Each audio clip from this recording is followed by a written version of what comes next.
Hey, it's Krista with WTI.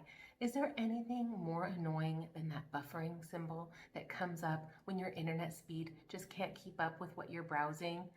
No, there really isn't. And this DanYee Ethernet Cat 8 cable is going to make sure that you never have that problem again. Let me tell you about some of the features that make this the best Ethernet cable I've worked with yet. There was a ton of thought put into the design of this Ethernet cable. Number one, the Ethernet cable is made of a super durable braided material that it won't matter if it's in a high foot traffic area. Even if it's stepped on, it's super durable and it's not going to be damaged. Also, it's 26 feet long.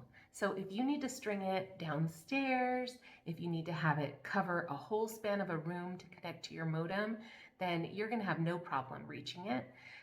Also, the super flat design of this cable is going to allow for it to easily be fed under a mat or a carpet, and it's not going to be lumpy and bumpy and ruin the look of the room.